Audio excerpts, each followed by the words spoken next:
So it was really shocking, I think, for both of us to recognize, wow, I can't believe we're here. I don't know what it looks like to move forward because when you feel like you're doing everything right, it feels like you've exhausted all possible solutions other than medication. And yet at the same time, I think we are also starting to deal with a bigger life crisis. This is the Made for Living Well podcast, hosted by Alexa Sherm, the place to create a life well lived.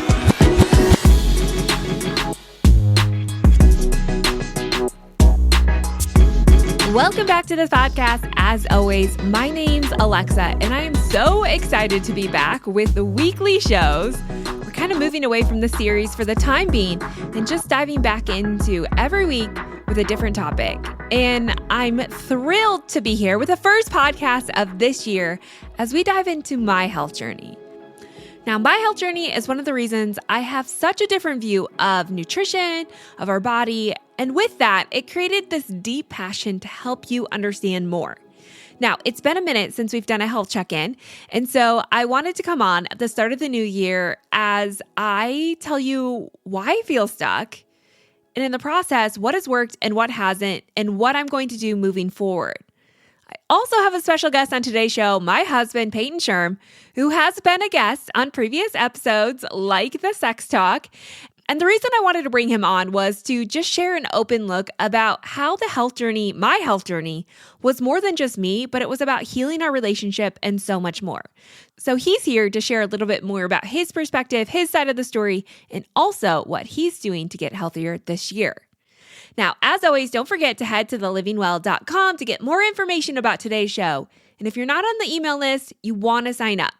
This year, I started a new email series called The Weekly Fill, where you get health updates, tips and tricks, meal plans, and so much more. It's just one email every single week that will help boost your week, stay engaged, and keep you accountable. Head on over to thelivingwell.com to sign up for that.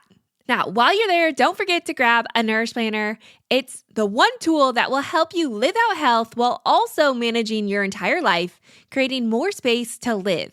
Plus, inside, you'll get monthly how-tos, like how to get healthy, which is the theme for January, and so much more. It's a tool that we're going to be using all year long right here on the planner. We're going to be talking more about that later in this episode.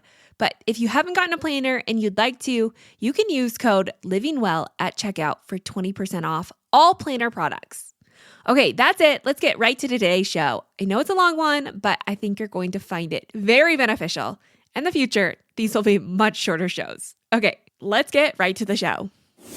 Welcome to the first podcast of the year. I brought back a special guest to start the year off as we talk about my health journey and what we've been through. And there's no better person than my husband, Peyton. So welcome to the show. Thanks for having me again. Welcome back to the show. I'm surprised you came back on because I feel like after the summer sex talk series, a lot of people have mentioned they listened to you on the show. And I'm not sure that you always felt great about that. We'll just say that the conversations can only get easier from here. Okay. Okay. So today I wanted to talk about my health journey because it's been a minute since I updated everyone. And honestly, a lot of my health journey lately has involved you. And so I thought we'd dive in. You were not prepped for the show in any way, shape, or form. Not at all. I do feel like you have a different perspective because you've watched this entire thing unfold. And I just kind of wanted to start by giving a quick overview of what happened. So I don't know how long ago it was. I want to say like 7 or 8 years ago. Is that how you feel about it? 7 or 8 years ago? Kind of a blur. What part are you talking about? When I crashed and burned, like when I initially just kind of fell off. Yeah, I think that's about right. Somewhere around there. So it was like right after we had our third daughter, things were going well. I had owned a gym up until this point. I was working out. I was kind of doing all of the right things. And then one cold January day, I got really sick. And I think at the time we just kind of both assumed it was like the flu or something like that. And again, the details are kind of fuzzy in there because I was really sick. We also had 3 little kids. We weren't getting any sleep. You were working full time. Like all of these things were going on. But needless to say, I crashed and burned. No one really had any idea of what was going on with me. And I eventually started seeing a holistic practitioner, which really helped to uncover a lot of things at the root that were happening. But at the end of the day, what I learned was I was pushing my body to a pretty hard extreme. Even when I was pregnant and working, like working, owning your own gym, you don't get pregnancy leave. Like I was going back into the gym days after we got home from the hospital. I wasn't saying I was working out, but it was still just a constant go, go, go, go, go lifestyle. And that ended pretty abruptly. Like my ability to work out, my ability to work as hard as I was kind of burned out. Everything kind of just left. I ended up gaining a bunch of weight really quickly, about 25 pounds in 30 days. I was a mess. I was kind of a train wreck. They had diagnosed me with Lyme's disease, stage 1 kidney failure. Again, a lot of things that we just didn't really understand. But being someone that likes to be in denial about a lot of things, I dismissed most of those diagnoses and ideas at the root of it, knowing that there had to be more than health. And I think it was here that my entire scope of what I believe about health really formed into something different.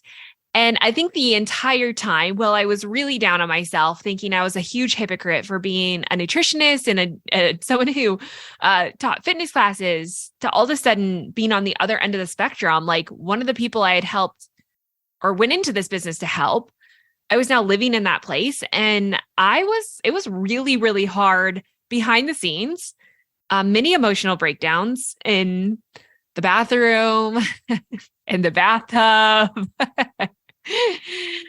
Do you remember those All days? of the places. I do. What do you remember about it? Well. I feel like you've kind of blocked it out too, but I have a lot of that. I kind of have, but no, I just remember just a lot of questioning of like, if this was going to be something you were going to be stuck with for the rest of your life. right. Because it felt like a life sentence. Like at that point, it felt like everything I'd worked for, everything I'd lived for was just gone. Like it had vanished. And I didn't know who I was as a person. And I it started think when this you're entire talking healing about journey. some big things like kidney failure and things like that, then you immediately go down a really dark hole of like, what is the diagnosis and what am I going to have to deal with in order to recover from this, or not even necessarily recover from it, but just maintain and reduce symptoms for the rest of your life. Like those were all questions I think we were wrestling with and just trying to figure out, like, is this going to be a major thing that you're going to have to deal with forever? Right. Right. Yeah. And again, I think I was in a lot of denial about that. Like I didn't want to attach the diagnosis to me. I didn't want to carry those labels. And it's even kind of hard to say, or it feels surreal because I'm so far from that now. But I was really still, I think, in the deepest parts of my core, knowing there had to be more. And not just saying like from a medical standpoint, because I think if we kept looking, we would have found a lot more. And so for right or for wrong, I kind of pulled away and I just decided like my body can get well. Like it was created well. And I think I have the capacity to get there. And through a lot of panic attacks and years of borderline depression, still working in this space, I was really determined to figure out, what is this? Like, what does health mean? Because I don't understand how I can do everything right and crash and burn. And literally by doing everything right, like I was really living 95% of the time, like the true healthy lifestyle. Can you vouch for that? Like I was working out multiple times a day. We were eating healthy. I was following all the latest diet trends. Like from health what we knew of it at that time, I was living it. Yeah, for sure. I mean, the number of off the wall ingredients that we were cooking with and eating and all of that was supposedly the best of the day. Yeah, you had it all. Like you were doing it all. Yeah. So it was really shocking, I think, for both of us to recognize, wow, I can't believe we're here. I don't know what it looks like to move forward, because when you feel like you're doing everything right, it feels like you've exhausted all possible solutions other than medication. And yet at the same time, I think we were also starting to deal with a bigger life crisis that we were really in. You're silent on that one. He knows where this is going now. Anyways, I want to go fast forward to today. So this whole podcast was like the last 2 years, I feel like I've made huge leaps and bounds in my health and understanding what health really is. And at the same time, I still feel stuck. And so today I want to just proclaim that I have felt stuck. But I think as I was thinking about this podcast, I was looking back at the last few years, reflecting on how much work we have done together, and really recognizing that while that work felt so hard and it felt like it was going nowhere, I feel like I'm finally at that point in my life, in my health journey, where my body is like, okay, now it's time. Now it's time to re-implement kind of these, a workout regimen, kind of these diet practices that we know do work, but they only work within a balanced and healthy body.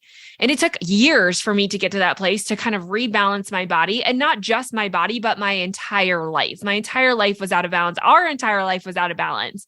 And so, yes, I feel stuck. And I'm going to talk about at the end, what are some things I'm looking forward to, some things I'm going to start implementing this year, because I really do feel ready. And that's what's so hard about health, is I feel like a lot of the ideas that we have about health, like intermittent fasting and eating these certain foods, or maybe eating a little bit less, or working out a little bit more, like those are well-researched ideas that should work. And the reason they don't work is because they don't work when our bodies are so far out of balance or living in survival mode. At that point, your body's going to fight against everything. And so really the goal of health that I found is moving our bodies away from that survival mode back into a state of balance, where then you have a little bit more room to push your body, to create some resiliency, and to do those hard things that I thought I could do while living in survival mode. And it's not possible. So you kind of have to go through this entire series of reevaluating your life. And no one wants to get on a health podcast and to dive into this, right? But it's so important, and why I'm such a big proponent of mindset work and soul work, because those are a huge player, if not a bigger player, in the overall functioning of your body. So if we back up to my healing journey, I started doing all the things, right? Like I started learning that health is about energy movement, and that I was just so low on energy that my body had nothing to go on. Therefore, it was going to start storing, hoarding, conserving it, which came in weight gain, which came in sluggishness. I couldn't really work out anymore. And if I did work out, if I did push past the pain, because I was really good at that, I crashed on the other side of the workout. Like everything in my body was not working well. But a couple of years into treatment, I started to recognize there was a bigger component than just what I was doing to my body. And that was my mindset, and also our relationship. And this is where I brought Peyton on, because we've done a lot of work in our relationships, in ourselves. And that hasn't been easy work. But I think it's valued work, especially when it comes to the overall health of our body. So I started going to counseling on my own. Did I go to counseling on my own first, or did I decide that it was our problem? Really, I thought it was your problem that you were causing me, and that if I went to counseling with you, she would fix you and it would fix me and the whole thing would be good. I can't remember. Did we start together, or did we start alone? I think we started together. Together. So we've had I've had 3 different counselors. So that can show you like, how I'm like, oh, you're not fixing me, so let me try someone else. And we've had 2. We've had 2. Yes. And they've both been valuable. Like, let's be honest. We've learned something from both of them. They've just different phases of life, just needed pushed in different ways. Anyways, 4 years ago, we started going to counseling. Yeah, I would say. Yeah. It's been a moment, longer than you think. Yeah. Time Yeah, I flies was when like, you're having fun. right. 2 to 3 years into my healing journey, I started to recognize my mind was a huge player in how I was feeling. And I started to do research on this. And that's really when I started to learn and understand how our body was more than just a physical body, but it was responding to everything that we do. And I once heard a counselor say, you're only as healthy as your most unhealthy relationship. And that that statement was like a light bulb moment went off in my brain where one, I had to think about that for a minute because I'm like, hold on. How is my health related to how someone else is treating me or how I feel in a different relationship? Like it didn't make a lot of sense at first because I was just taught to study the body, to look at the body, to count calories, to work out harder and to kind of live in the body. But what I started to realize is that how we think influences more than what we do, how our body's going to respond to everything that we do. And how we think is often influenced by what we believe, by what we've been through, by the relationships that we're in. And so we kind of started off with, let's fix our relationship because we did have a lot of baggage. We both came from somewhat traumatic past, yours more than mine, I guess you could say, but pain is pain. So, and trauma is trauma. But we did have a lot to work on. And so we kind of started with that. And I don't think that we adamantly went into it thinking, this is going to help Alexa or this is going to heal my body.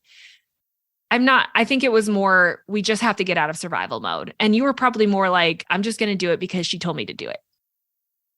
Yeah, but I also feel like, we talked about your initial health crash being 8 years ago? Yeah. And you just mentioned counseling started 4 years ago. So there's a 4-year time frame in there where I feel like a lot of our life was centered around the physical healing. And I feel like we kind of got to the point at, 3-4 years into that where you started to get more comfortable with where you were at and things were starting to turn around and change. And yet on the other hand, things still weren't really fully there. And so that's when I feel like we started to recognize there's another aspect to this. Like you talk a lot about the connection between the mind, body, and soul. And, we were really focused on the body part of it and we were kind of eliminating the other two areas. And so I feel like that really was the transition to where we started to focus more on the other two aspects of health.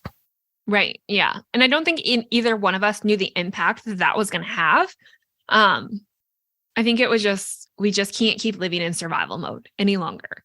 I couldn't keep living there. And while I think most days, I think even people around the area that know me are like, I had no idea you were sick. And I think that's the thing about a lot of illnesses is that, especially when you don't have a label or a diagnosis that you're willing to carry, it doesn't make sense to a lot of people. And it's easy to hide, not easy. I felt like I needed to hide it because I was still trying to understand health and I was still supposed to be that health professional.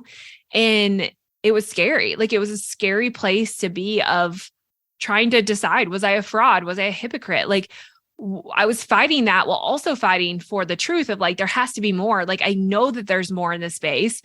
And so I was kind of living in the middle of that. And I think you were one of the few people, within my family who really knew I was struggling. I could put on a good face to be in public, but when we came home, I was rough, right? Like I was tired, had panic attacks, sleeping excessively long hours every night. And I think just wrestling with those questions that you just mentioned, like, what is the root of this? Like, how do I get past this? Because at the end of the day, like you were trying to get through it. You weren't trying to just accept it. And I think that's where it got more difficult, is that you weren't willing to just settle and just say like, well, this is my diagnosis, I'm just going to live with it. You spent years trying to figure out and fight against just settling with whatever it supposedly was. And And I think that was a lot of the wrestling, is just like, there's something more, and trying to figure out, is it a mindset thing? Is it something with your body? Is it something with the space that we were living in? Because we can talk about that too. I mean, there's so many aspects of this over years that it took for us to recognize that each one of them played a part in the journey from that point to where we are today. Yeah, which also kind of annoys me even to this point, is that I think that's what complicates this, is that there was a lot of aspects that I was dealing with. Like, was it a previous infection? Was it a self-pathogen? Obviously, I was reacting to something in my house. And yet at the same time, there was a lot of different avenues that we've assessed and had to go through. And yet still it annoys me because it makes it seem so complicated. But really, I think when we break down the body, at the end of the day, it was just my body was overwhelmed from a lot of previous junk. And I would say even mostly a lot of trauma and emotions that I was holding onto or trying to carry for other people, that was causing my body to be so sluggish that everything else I was interacting with was affecting me in really powerful ways. Because what we found was, like, you didn't have any reaction to any of the things that I was reacting to. And yes, like, my genetically, like, I know that my body is way more sensitive. I don't methylate nutrients as well as other people. Like, I don't process through things. My detox pathways are a little bit more sluggish. I had to learn to pay attention to my body. But in the simplification form of that is, I really had to get rid of all of this junk I was trying to hold on to and carry around, because all of that was just that survival mode was just causing my body to be so sluggish that I was reacting to literally everything.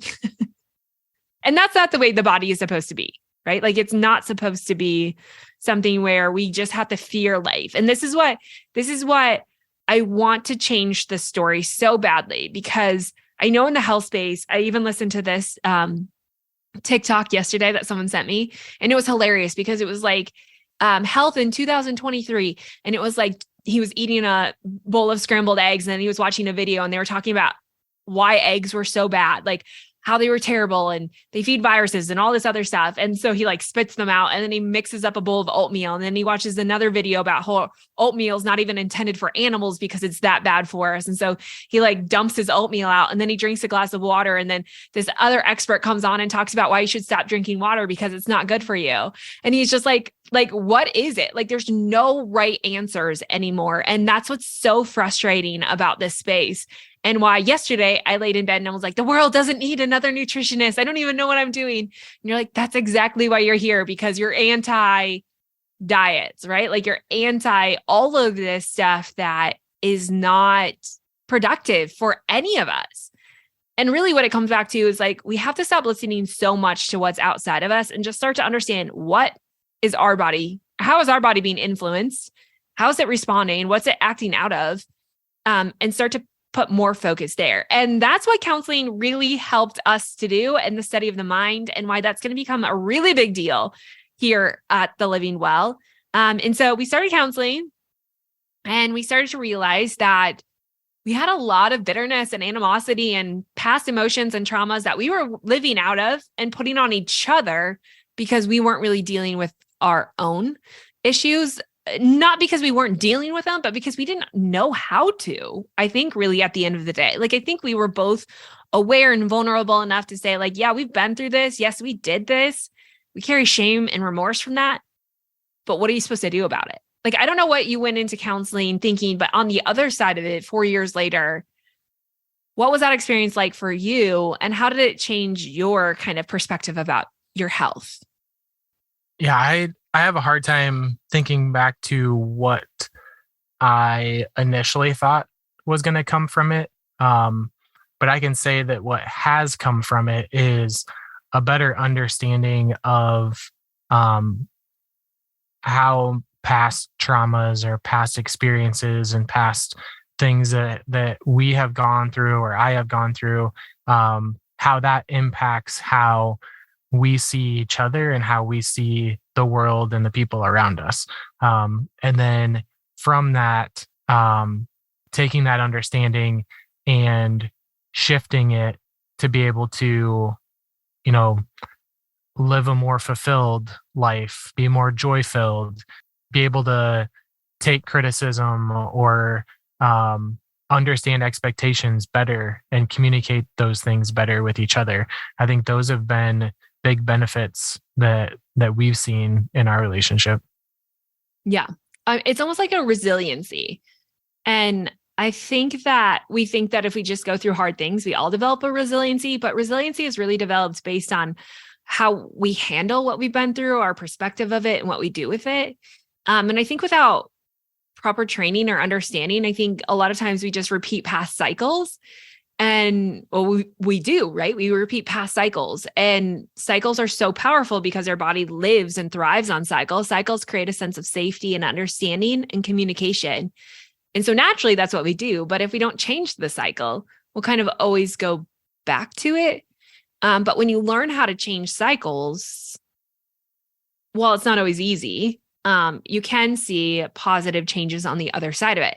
The problem, I think, is, and why I've struggled the last few years is, while we were doing a lot of that work, it didn't feel like we were gaining a ton of ground. Did you feel like that? Or was that just me?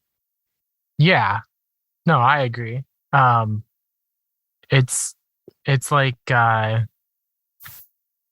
always talk about like peeling back layers of the onion, but it was probably 3 or 4 months ago I heard a different analogy on, it's more like an artichoke. You remember that? Yeah.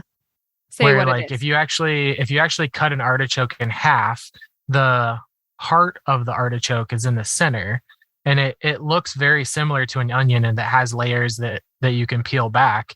But the concept is like, if you cut an onion up and you peel back the layers of an onion, you still have at the center, you still have an onion. But it's like with an artichoke, like the heart of the artichoke is the best part of it.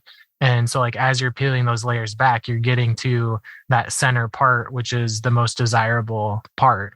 And so it's like just the idea that like the work you're doing to peel back these layers is actually leading towards something better than just, I'm just getting to the center of an onion. And I feel like that was kind of it. It took a while, and that was something. Even yesterday, we had a conversation over lunch just about like, oh, not everybody has the same conversations that we do. And I think, we were talking about it and just saying, like, yes, having conversations that feel vulnerable or unnatural, like feel really scary initially. Like I would say for me, it probably took over a year. Like I could be vulnerable initially, but I feel like there's always like a guard up to help like prevent depth until, I really got comfortable with things. And so I feel like those can be scary things, but at the end of the day, as long as you keep pushing through that difficulty and don't just give up on it, like it does lead to deeper, more meaningful conversations, things where I feel like there are many things that I feel like we're finally kind of getting on the same page about instead of fighting against each other. And so I feel like there's a lot of things where, yes, peeling back the onions, understanding yourself, understanding your spouse, understanding people around you, like it's hard, it's difficult work. I'm not gonna say it's easy, but if you get to the center, which is where you're trying to get to, then obviously there's better things there than if you're putting all these blocks in place to prevent you from just living the way you're supposed to. Right. Because all those blocks take energy to maintain. Like I think about, we talked a lot about this, like how much time and energy we've wasted really like protecting the places of us that we hated. And I think so many people do this in the health space too, is like they want all of these things to be different, but we spend most of our time trying to protect the places that we don't like because they feel too unsafe to almost let go, or they're almost a part of us, right? It's like a part of our identity and we don't know how to shift that. But our stories and our identities are subject to change. And it's just kind of always reevaluating what is it that I believe? And what am I telling myself? And what am I holding on to? And is it worth it? Is it helpful? Is it helping me get forward? And so this year we committed to stop wasting our life fighting against each other. And which we're recording this on January 4th. So we've made it 4 days. we'll update at the end of the year. Yeah. We might have to do more frequent updates to keep ourselves accountable for that. It's true.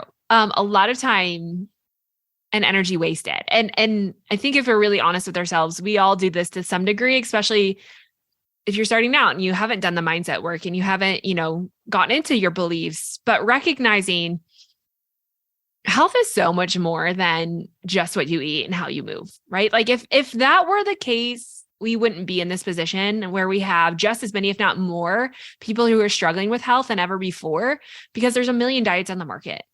So we have to recognize that there is more to this. And while it's not easy, it is somewhat simple to just recognize, what am I thinking? What is it that I believe? Again, those aren't easy concepts. And I don't think a lot of people like to go there, because I believed, at least when I started counseling, that somehow a therapist could help me erase my past and I could start new.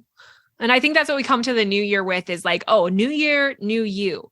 The reality is when you go through counseling and you start therapy, none of your past gets erased, right? Like, what's been done has been done. The reality is that therapy is to help you deal with that, to heal from that, and really to use that story in a better way. And I was thinking, or yesterday I was doing some more research about this year and really what I want for health. And I think at the end of the day, I want health to be understood as an identity, not just as what you do, but it has to be part of who you are, because you see a bigger story in who you are. It's like the tool to help you live that out, but it's also part of that identity. Does that make sense?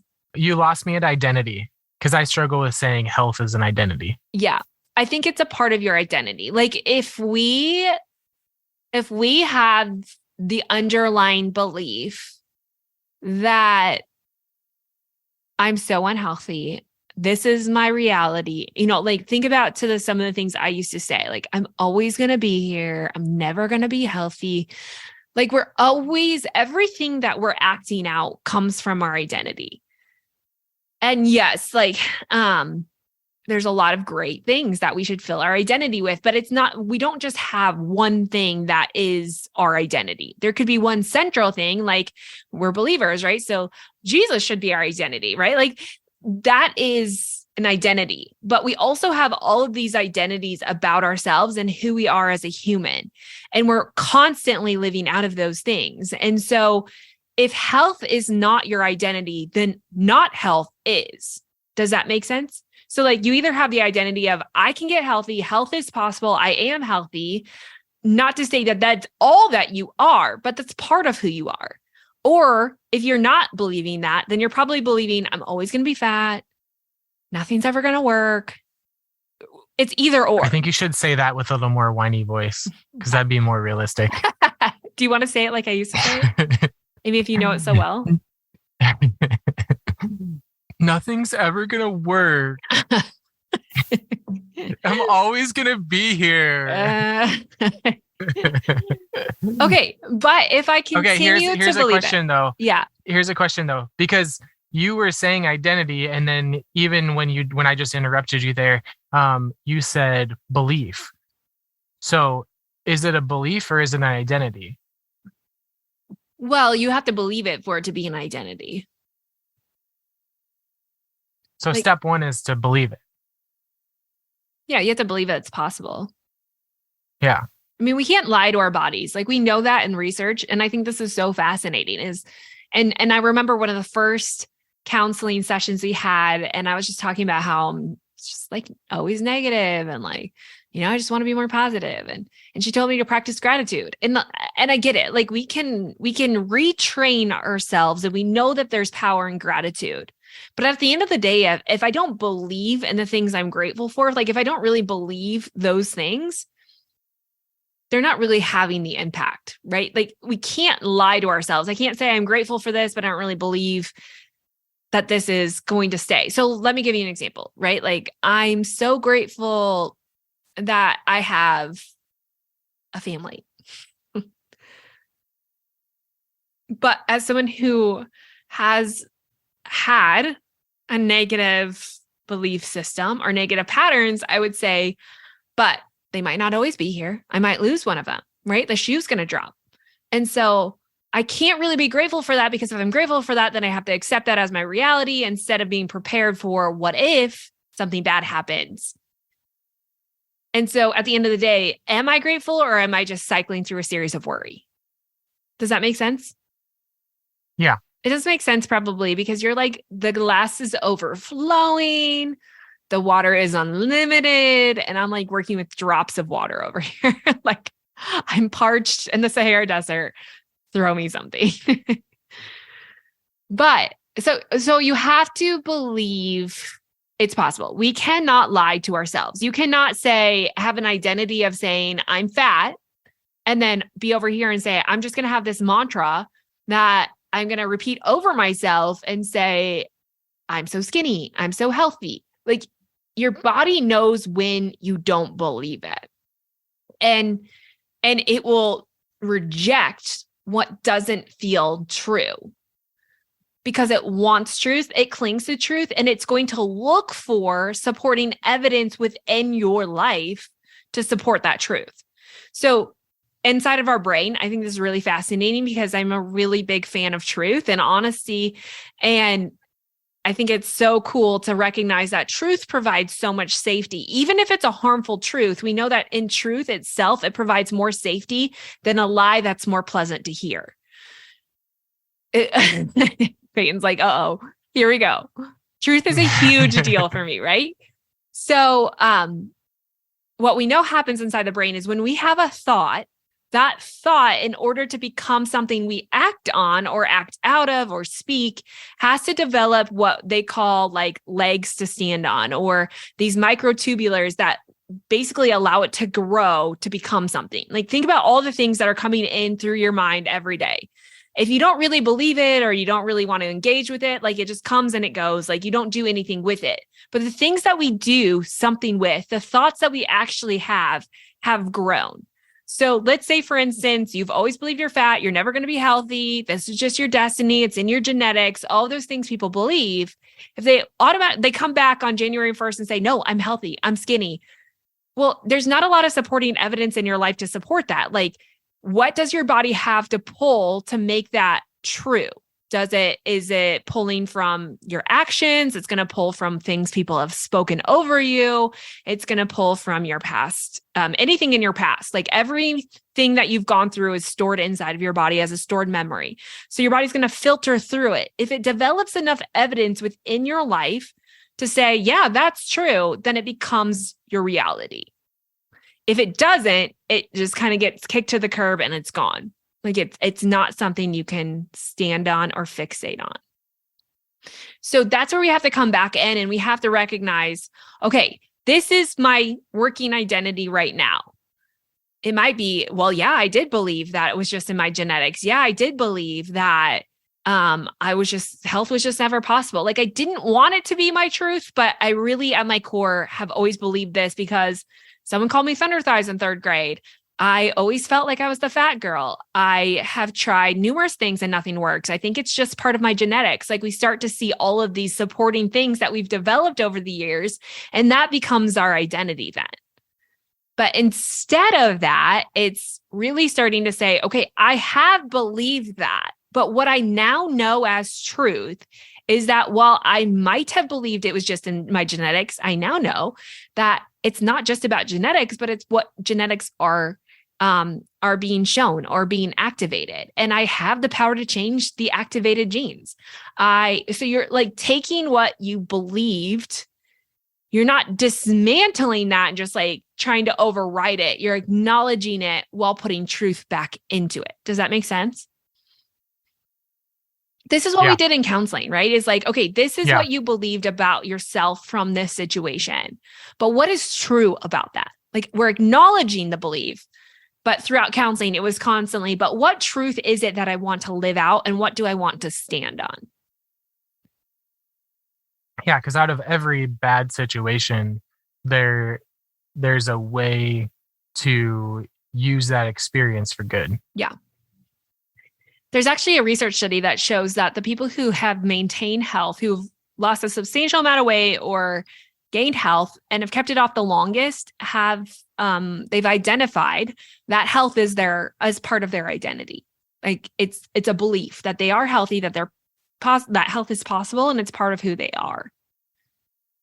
And I think in my healing journey, that's what I had to get to. And I think that's the point where I am now I've spent 4 years dismantling all these bad beliefs about myself,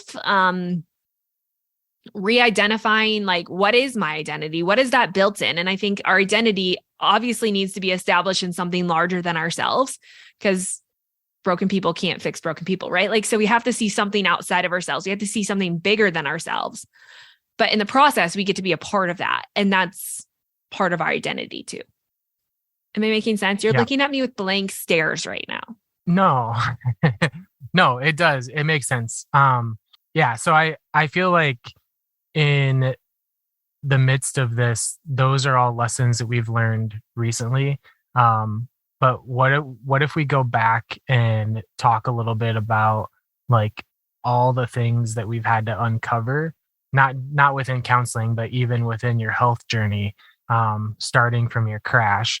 And because like we talked about, like within counseling, you can peel back all those layers before you get to the center. And I think the same thing is true within your health journey on like where you've come from and where you've had to what you've had to wrestle through to get to where we are today. So do you just want to talk through some of the things? Because you talk about like stage 1 kidney failure and some of those things. Like, what are some of those other things that you've had to go through and had to uncover within our life to get to where you are today? Why don't you tell me what you're thinking? I mean, we've had to uncover, like, at one point we had to buy an entire new wardrobe because we found out that we had mold in our clothing. Like, we had to go to some pretty drastic measures to uncover some of those root causes, not necessarily what was just going to fix the problem, but like some of those underlying things that we had to figure out to kind of get to like a place of healing throughout the way. Yeah. I mean, obviously I had mold illness that they think was a root of why I was getting what was causing the self-infections to rear their ugly head, the Epstein-Barr and the Lyme. And we found mold in our washing machine that was infecting every piece of clothing that we had ever washed. Not just a little bit of and mold. bedding. Yeah. The house was making me sick. And that was traumatic in a lot of ways, because you don't want the place that you're living and staying to be the thing that harms you. I think what I struggle with when I talk about this, and a lot of people want to stop here, and it is so important to understand that mold illness is a very real thing. And if you're living in an environment that's making you sick, it's going to be impossible to heal. I think why I keep going back to an identity, and I want to come back and talk about mold because I know people want to talk about that, but I think why I go back to that identity is sometimes I wonder if I had a better identity when I was doing all the right things, would I not have been influenced in the way that I was by the things that were making me sick? So you feel like your body was down so much and your belief system behind that was not in the right place to where no matter what your body came across, it was going to react to it more than if you were in a better mental state? Yes, I 100% think that's true. I was not working out and eating well because I was a confident person. I was in the health space to try and find confidence. And I think that there's a very big difference in that. And again, this is what's hard because we can't discount the reality that moving your body and eating well and making sure that you're, trying to reduce as many pathogens and chemicals as possible is not a good thing. But I also can't help but think our bodies were designed to detoxify. They were designed to kill bad things. Like our bodies were designed to process through life as we know it. And I think we're living in a time where people are so scared of everything because we've been made to believe our bodies are somewhat weak. And I hate that belief because our bodies are more powerful than we would ever give them credit. And they can do remarkable things. When we really dive into the research, and I feel like there needs to be more work, and there is more work being done on this mind-body connection, is that the majority of our stress on ourselves is not actually physical, it's emotional. In fact, some researchers estimate upwards of 70 to 80% of the stress that we encounter in every single day is an emotional mental stress. And that stress load is significantly different than a chemical or physical stress load. Because again, our bodies were made to process through those things differently, efficiently and effectively, versus we don't have a lot of great outputs anymore for these mental, emotional stressors. So it's kind of like this compounded approach, right? Of like, we want to spend all of our time in this physical world saying it's all of these chemicals and, make sure you don't put anything on your body that's dangerous. And don't get me wrong. I'm not here to say that we should just do whatever we want and live however we want. Yes, mold illness is a really big deal. But I think for the majority of us, we're still living with a bigger problem, and that's a mental problem. That's a soul problem. It's like we don't even understand who we are as humans. We don't understand who we are and why we were created and what our purpose is, that we kind of cycle through this disorientation with ourselves of trying to find ourselves in all of these external things. Yeah. I think that does help, and that does make sense because 3-4 months ago you were coming to me and you were like, I've never felt better, like I'm going to start doing some additional treatments and additional things, and all of a sudden that like introduced a whole new level of like bringing stuff out that was hidden in your body that we weren't expecting, and all of a sudden it was like bam, it hits again. And I feel like you've talked about before and many, many times, is you can seemingly do all of the right things. Like you felt like you were in a great place a few months back, and you're like, I finally feel like I'm able to, like take the next step. And I feel like this is kind of that last step of healing for me physically. Which was, just to clarify for everyone, which was to finally deal with my C-section scar. Yeah. Because it's caused a lot of problems for me. It was a traumatic C-section, and the scar it's not healthy. Yeah. And it's been something that you've wanted to deal with that, but you knew there were a lot of other underlying things that had to be dealt with. And you finally had kind of gotten to the point where you're like, okay, I feel like this is one of the last things that I need to deal with to feel like I've gotten all of these places of healing behind me. And then that started opening things up that, whether it was like stored emotions or other things that were like trapped in that was part a of your parasite body. in Epstein-Barr. Yeah. Was trapped in my scar tissue. Yeah. Yeah. And I mean, it was like literally within a few weeks, it was like a deep crash all over again. Emotionally, physically, mentally, like everything. And I feel like the reason why you were able to get through that so much better is because so fast. I got through that so fast. Yeah. Like the first time around when you went through that, it was, I mean, we're talking years. Yeah.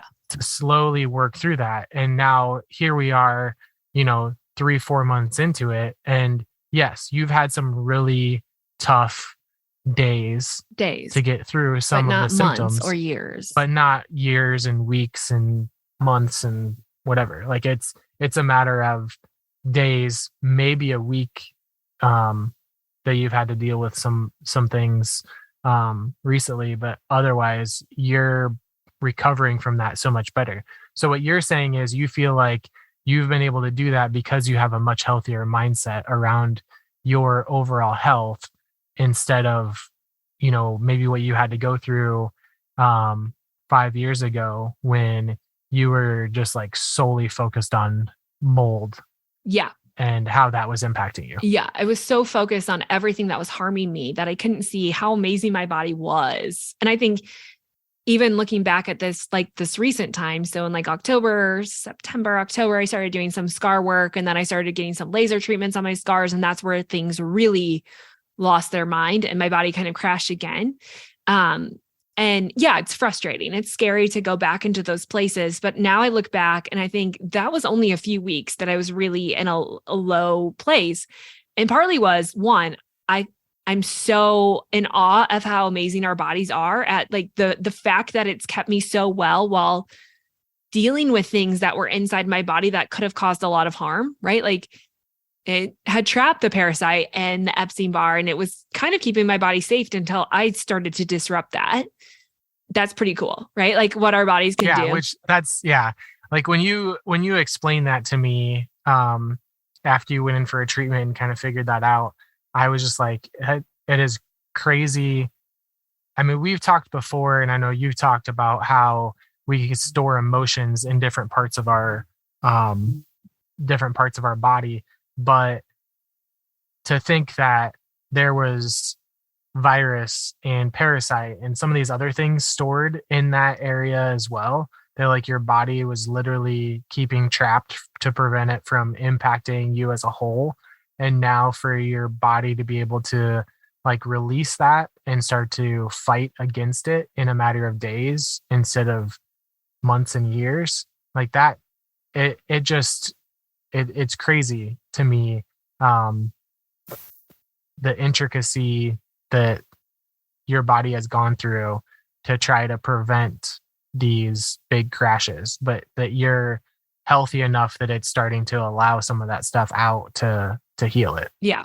Yeah. I mean, it's so cool. Like, I think I have such a bigger respect for my body, and even for the weight that I have not ever lost in the 8 years.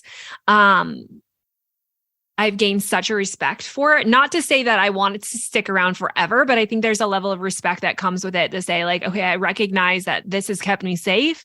It's going to work on my behalf, and there's going to be a time and a place. And I feel like this year is that year where it's like, okay, your body is in a safe place. And here's the thing that I think that I've learned over the years and why that crash went so well as any crash could go, is I think what we have to recognize in health, and what I had to learn, is health is not this place that you get where you don't experience any sickness or disease, right? Like, or injury. We are always aging. Like, life is always going to have that effect. I mean, 100% of people die, not to be morbid, but that's our reality. I think it's getting to the place where we recognize life is always going to pull us out of balance. There's always going to be something, but what do you do to help your body regain that balance? And I've become really great at learning how to support my body, to support my emotions. Like, I know when I start to crash, okay, I might need some more supplements. I need to stop eating these foods for a period of time. I need to get more sleep. I need to cut back on my workouts while, just moving my body in a healthy way. So I know that there's all these things that we go through that work to support our body. And I think that's what's so powerful when you see health outside of just what you're doing, and you learn, what does my body need today? Knowing it's not going to be perfect 100% of the time, nor should it. That's what's building resiliency. But it's knowing how to create that support inside your system. I think sometimes I want to call it like lazy nutrition, where it's like, I don't get overwhelmed by finding the cleanest products and being so scared of putting anything on my body, or even being super terrified about going into a moldy building. I'm aware of it, right? Like, when we go into a moldy building, I'm like, I'm going to take a step outside, or I don't want to be in here too long. I can sense when my body's in those spaces that aren't safe for me, but it's also knowing I have the tools and resources to help myself through this.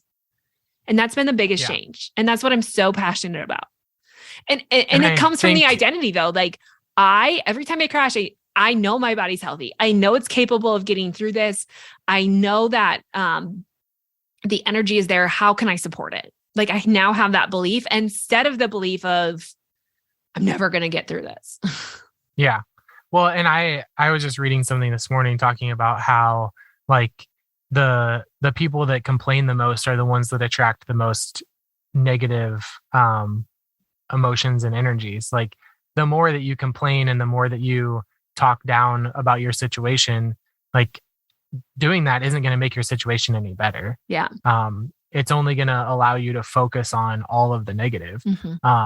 And I think one of the other things that I've recognized, and you know, we're still we still haven't fully explored this yet, but just within each of us and how your body can handle something that mine can't, and mine can handle something that yours can't, because now we're trying to understand, like, is there something in me that my body can handle that's getting transferred to you that makes you sick? And there's all of these interactions with us.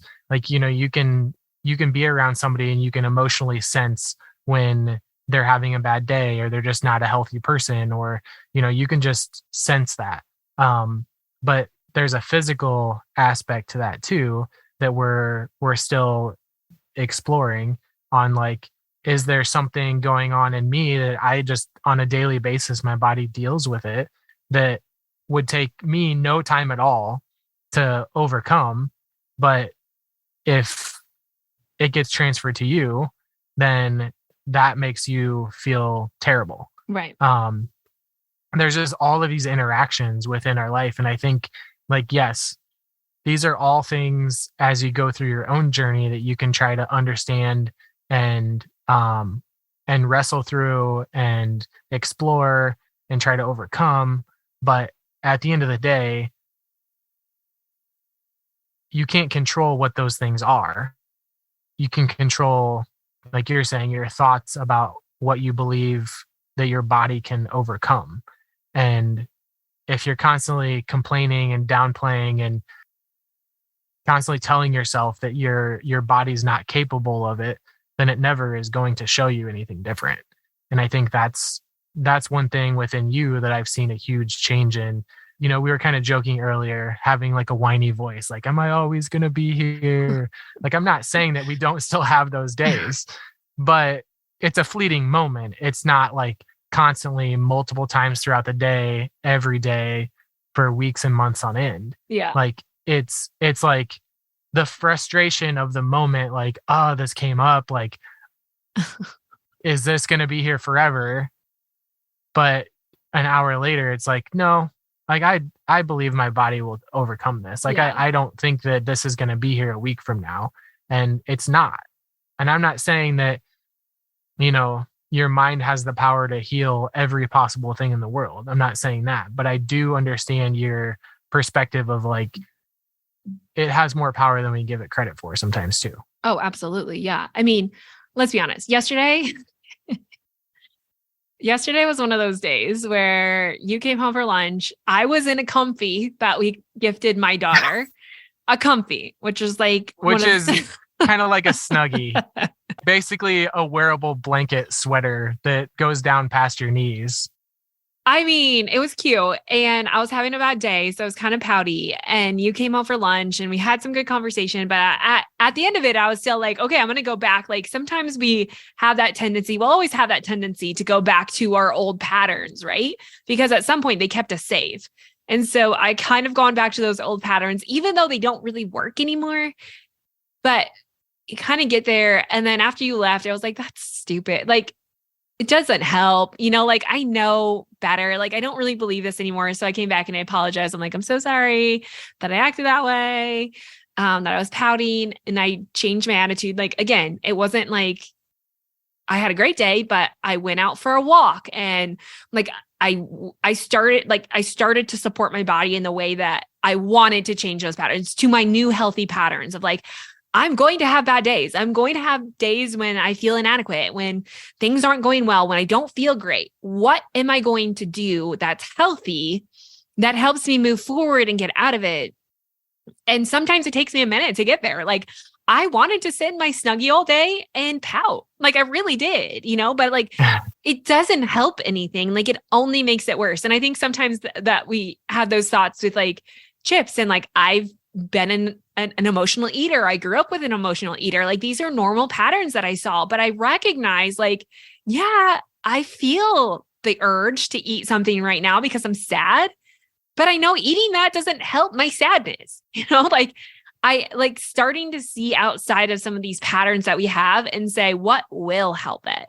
And for me, like going on a walk in or taking a bath, or like I have these practices now that I know really fill me with energy. They really boost me. Sometimes I can't always feel like that magical boost, but I know in the process, these are healthy things. These are helping to remind me that I have new patterns established, that I have better beliefs, and starting to do those things. And that's what I'm such a big believer about in health. So I'm not your average nutritionist, but I do think health is possible for all of us. And I don't think it comes from these super restrictive, overly, what am I trying to say? Consuming health lifestyles. Like we're still supposed to live life and make it fun and have it be enjoyable and live our purpose and our passion.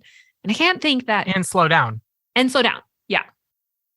Because I mean, there's a number of times that you will come to me and be anxious or upset or whatever. And I'm like, just go take a bath. Like, go grab your book and go take a bath. And you come out feeling completely different. Right. And I think sometimes we need to have that space or that practice. Like there's 3 things I know for you. It's reading a book, taking a bath, or going on a walk. Like of those 3 things, you can go do any of those for 30 minutes to an hour and be completely recharged. Yeah. From that. But I also think like in the process of all 3 of those, most oftentimes those are paired with spending time with Jesus, being alone, like recentering on what it is that I really believe. And I think soul is such a huge part of this. Like we all believe in something, and having a belief in something greater than ourselves is so important and so valuable. But what I was going to say with that is, I don't remember what I was going to say with that. It was important and now it slipped my mind. So apparently it wasn't that important. It was. I feel like it again, it's like that recentering. This is what I was going to say. I don't think any of us were put on this earth to just like be so focused. Like our purpose cannot be in health, like health is supposed to be our tool to live that out. And that's something that even in the health space that I've been struggling with, was because I don't think health is supposed to be as consuming as it is and as it has been. In fact, I really think it's one of the greatest distraction techniques the devil has ever had because people spend billions of dollars and endless amounts of time and they sell their souls in order to achieve something that I think is inside of them. And so I'm in this space. I've struggled with that off and on throughout the years, but I think really my purpose here is to help you to see a bigger identity, to help you change those mindset patterns. And in the process of that, learn how to support your body so that you can go out and live. Because that's really what we were created for, not to be so consumed with health.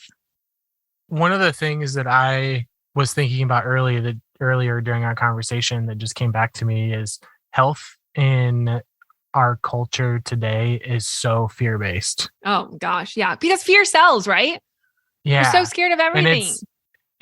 And that's where it's like your comment about like mold, for example, like, yeah, you could be scared of that. You could spend a lot of money trying to get everything tested and trying to treat things and do all of that, like sell your house, buy a new one, like all of these things. You can go to drastic measures to build a house that can't grow mold. Like there are so many things you can do, but at the end of the day, you're still living. All of those things are being driven out of fear, not out of a belief that your body is capable of overcoming what you're exposed to. And I think having that understanding that, yes, you, like you said, you may go into a place and feel like this is not a healthy environment, but it doesn't mean that you turn around and run away. you just know your limit on like, yeah, I can be here for a certain amount of time. When I start to feel this way, then I know that time is up. Like for me, you'll go in someplace and you'll be like, oh man, it smells moldy in here. And I'm like, I can't tell at all. Yeah, you have Like no it has idea. to be pretty, like you practically have to have black mold growing on the walls for me to recognize that it's a moldy. You have to see it. Yeah. But it doesn't mean that it's not there and it doesn't impact more people. I swelled but like it a doesn't mean balloon that instantly. Like I become like an Oompa Loompa. You turn bright orange too. It's true. I swell. Like that's how I know when I'm being influenced in a negative way. It's like, oh, you're really swollen today. Yeah. But I mean, it doesn't mean that you should be scared of every location and have some way to test the air quality everywhere you go. Because at the end of the day, like you said, yeah, you can handle it for a certain amount of time. And then after that, like, I just need to go outside and get some fresh air. Mm-hmm. Whether that means you're able to go back in or you're done, like, that limit. Right. And so there have been situations where, you just can't handle it. And we leave, and it's not bad.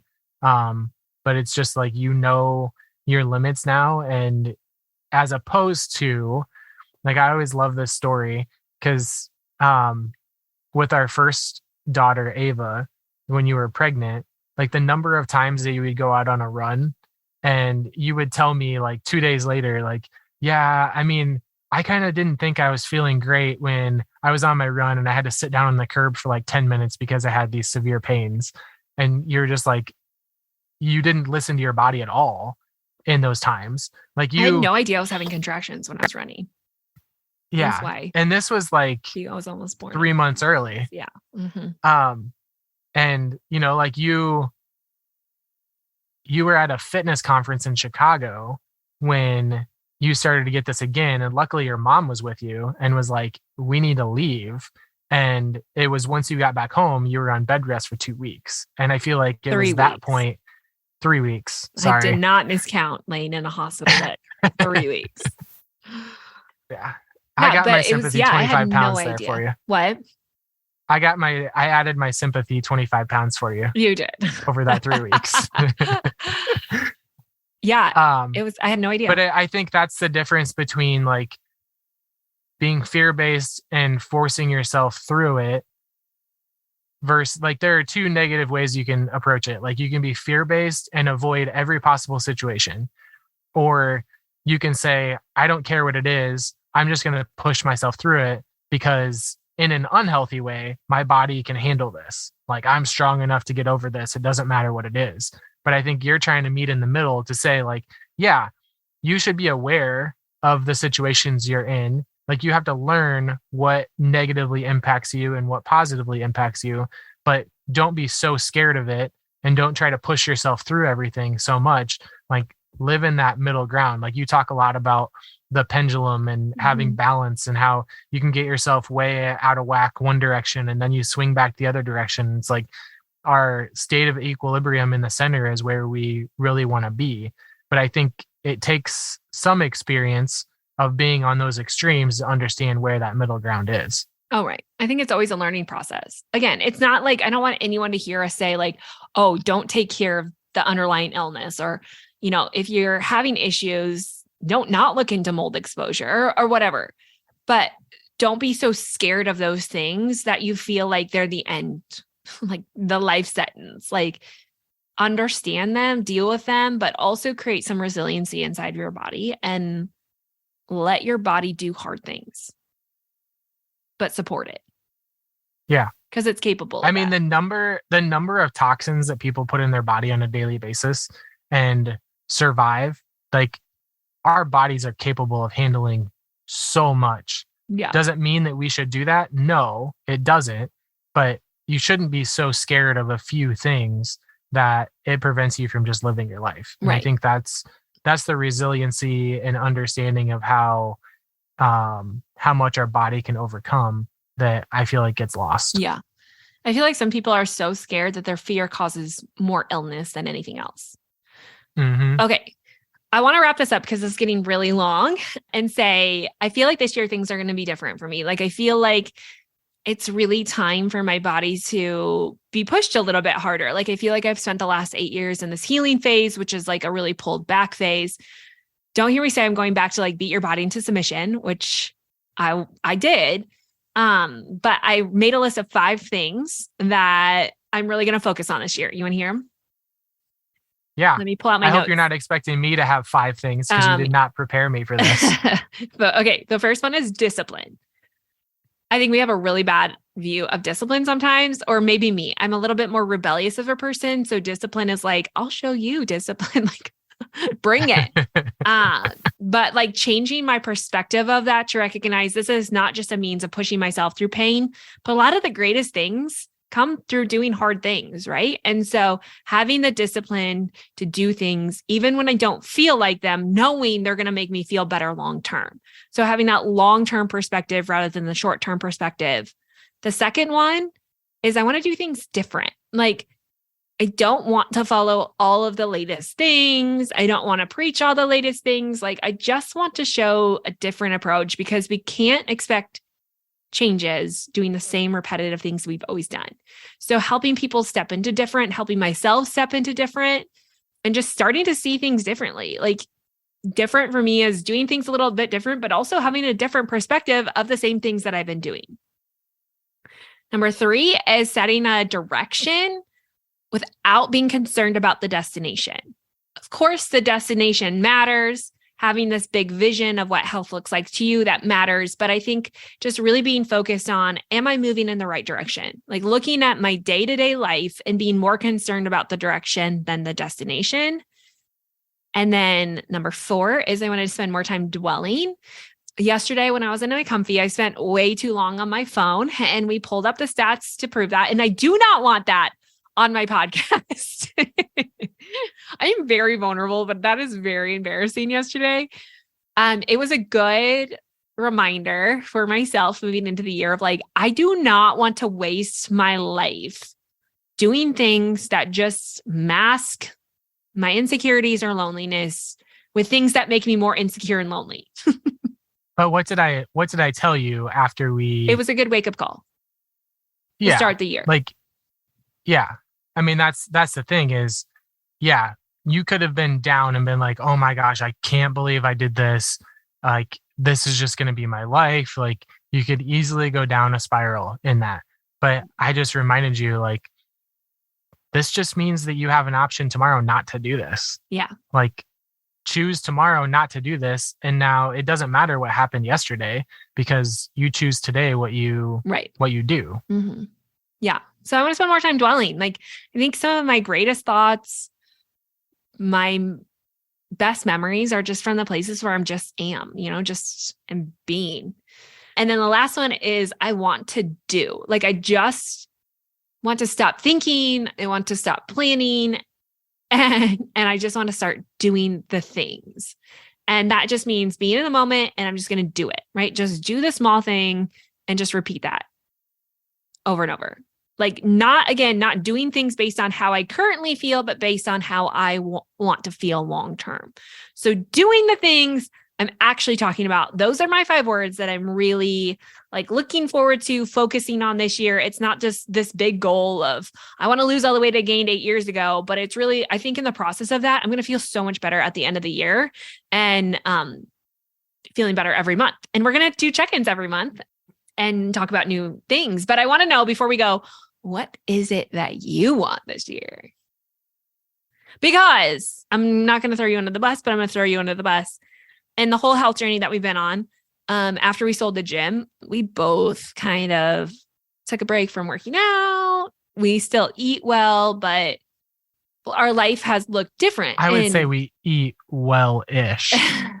Maybe that's just me. I'm sorry. I didn't mean to throw you under the bus. I'm not the one that was going to the gas station and buying pizza for lunch. So don't throw me under the bus with you. It's not always pizza. If I did that, I would be so swollen. You'd be like, you're going to the gas station again. I can see it in you. If you're on my email list, you know about my gas station obsession with iced tea and how I found great comfort and just showing up at the gas station every morning. Why? I do not know, but I have since broken that habit because I'm like, it's so dumb to be so comforted by a gas station. Because it was like your working. only human interaction in the day. It's true. It's just like I see people in the morning. I'm like, wow, look at these people. They're going to work. They're living their lives. They're buying gas station. The cashiers are friendly. I know. It's true. They are really friendly. Okay. Tell me, what is it that you want this year? And what has stopped you from being motivated? Because you're an Enneagram type 3. And if you haven't listened to the Enneagram series, this is a shameless plug. You should go back because it really does help classify how you work and what you need. But you're an Enneagram type 3. And I think part of your problem is you put all your eggs into the work basket that you've kind of neglected all the things that I think really fill you up. Yeah, but I think what I've found in the past and what I've gotten away from is having something to work towards, like having an objective to work towards. Yeah, and I right. think You're so different than me. Yeah. Mhm. Like you do it because the act of working out is where you find the joy. For me, I have to have something to accomplish. And so I don't know. I haven't really thought much about it yet, but I used to do triathlons. I've thought about getting back into signing myself up for one next year, just as a way to motivate myself to work out more. I don't know. It kind of scares me because I feel like the older I get and the less that I swim, that I'm just going to drown one of these years when I do it. I was But worried about you it's like a drowning like very- 10 years ago when you did them. I know. And I mean, that was I a am very in- real thing. Like the lifeguards Yes. were scared that you were drowning. yes, they were. But I was fine. Do you I like was fine. working I'm out? still alive. Yeah, I do. I think What stops I you? think one thing that I miss is when you had the gym, there was a sense of camaraderie with that. Like even being in sports, you know, you always did stuff as not necessarily just as a competition, but as like a means to work together. Yeah, I always Um, thought you should join a gym or something, like a workout class. Yeah, But you don't do that. Yeah. Or like get a personal trainer I or don't. something. no, Why? Because of money? yeah, Okay, but here's the thing. This is what's different about us too. And I think we've both been faulty of this in the past of thinking like, we don't have time. There's not enough time to do this. But the more I've healed, the more I've recognized there's not time not to do some of this stuff. And also, I think doing some of this stuff actually produces more time in your day. Like you're more productive, you're more efficient, like all of those things. But I get as an Enneagram type 3, time is a really big deal. And it's hard because you want to be doing work and a lot of your hours. But I think for you, it's like recognizing it might actually create more time in your life. And financially, don't you think in the process of that too, like investing in yourself will create more? yeah. I think it's possible. I think it's just getting. I mean, it's the key with everything, no matter what your personality is. It's getting started. Yeah. And seeing a few results that motivate you to continue. Whether that's just feeling better about yourself or getting physically feeling stronger or leaner or whatever it is that you're trying to do. Like, Yeah. I think it if kind we- of comes back to what's your motivation. Right. And I think one big thing I want for everyone is to focus more on how you feel versus the measurement, because I think we can get so consumed in, oh, like the scale's not moving or this measurement hasn't changed, but like, are you feeling stronger? Are you feeling lighter? Are you feeling more vibrant? Because in the process, like that feeling is what's going to energize you to either keep going or not go at all. So if you're focused on the feeling of this sucks, I hate it, I never feel good, and I'm not seeing progress, well, you're going to quit, right? Or I hate it, I don't like it, I'm seeing progress. Like sometimes the progress isn't even enough to outweigh the bad feeling you're experiencing or the perspective that you have. So focused on like, okay, every time I do that, I feel pretty amazing. And I'm more concerned about that, knowing in the process of doing that and finding that pleasure and that feeling, I'm going to keep doing it. And eventually the results will show up. That's probably hard for an Enneagram 3 because you're such a, motivated by progress.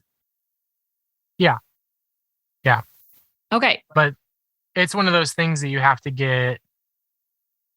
to initially get past that, because you have to understand that progress doesn't necessarily happen in a 30-minute run. Right. But you can feel something in 30-minute run. Yes. Mm-hmm. Yeah. Tired and sore. No. Feel great. Okay. We have to wrap this up. But every month, we're going to have you on to do a health update. What? I know. So we're going to stay accountable, because I think this year, just both of us being vulnerable and honest, and you listening, being vulnerable and honest about what you want and what you're doing and the changes you're seeing, and seeing that progress can make all the difference. So, I have, again, a health goal for this month, just a goal for this month. And I'm not a huge goal person, more of like habit formation. So these are the habits that I kind of want to develop over the month. I want to know what yours are, and yours listening too. I want to know yours. So please drop us a message at alexa@thelivingwell.com and let us know, what are you looking for this month? What do you want to experience? What do you want to feel? What habits do you want to form? And we're going to check in every month and hold each other accountable all month long. But also inside the Nourish Planner, every month we have a topic inside there that we are going to specifically be talking about here on the podcast together. This month was how to get healthy, which really boils down to creating health, not consuming it, which means stop looking at all these influencers online and actually just do something to create health. So this month, Peyton, what are you going to do? Maybe it could be as simple inside the planner. I'm just going to give you like a little hint. It could be as simple as, I'm going to like create a vision of, what does the health even look like for me?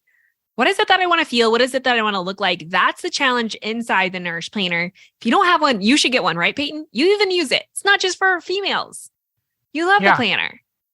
I do. Okay. Inside there is the health vision. So that could be this month, you're just focusing on creating a health vision. And if you don't have one, I suggest that be the first place you start. But if you already have one, then what could be next? I feel like that's what I love about you, is that if I just wait, you'll answer the question for me. Okay. Do you have something outside of that though? I think it's just trying to figure out, like we talked about yesterday, trying to just find a new rhythm within our life. Mm-hmm. Like, it's easy over time to let, whether it's work or taking care of the house or whatever it might be, overcome a lot of areas of your life. It's just trying to get our life back into balance. And so I think for me, this month is just trying to figure out what that looks like. So I think that doing the vision in the planner might be a good first step. Yeah. You've been talking about wanting to understand your values and stuff. And I think just digging into some of that before you actually put like a physical action into that is so valuable. Yeah. My to-do this month is that I waste a lot of time in the morning. And I think it's because I feel like I want to get all these things done that really fill me up, and I don't. And I think I need to get right into these tasks that don't fill me up. And so I am restructuring my day, where in the morning, my first things are going to be moving my body, spending time with Jesus, and then learning. And like that really just fuels me to get the rest of the stuff done in less time. Otherwise, I found just tracking my day, I waste so much time. And then I feel like I don't have time at the end of the day. Like I'll always get the things done that I know I need to. Huh? How much time are you wasting? So that's what I'm doing. But I think even more than that is just moving my body in a way that feels like my body needs every day. And spending that time with Jesus for me are huge. And those are Now things I see used why to do people do that I've 2-hour really gotten away podcasts. from. So filling. What? I said, now I see why people do 2-hour podcasts. Because it goes fast, isn't it? It goes real Yeah. fast. Okay. Yeah. We really got to wrap this up. I want to know, we both want to know what you're going to do this month, right? Like, what is it? What action are you Yes. going to take that's going to help create balance inside your body? You're going to want to stay tuned because we're diving into every planner topic, which are all how-tos all year long. And every single month, Peyton's coming back on the show. He did know that. So he can't tell you he didn't know that. to talk about this specific topic, dive in more, and just be open and real about our health journey and making progress this year. Now, if you don't have a planner, there's just a few left. I mean, not a ton, but there's some left. Make sure you head on over to thelivingwell.com to grab your Nourish planner. And because you've listened to all of this, how about we give them a discount? Sure. I love being put on the spot for discounts. Because you're the one that does all of that. So let's do Living Well as the discount, and you get 20% off. Got Done. it? Is that good? Yep. Okay. Make sure you get a planner before they're gone.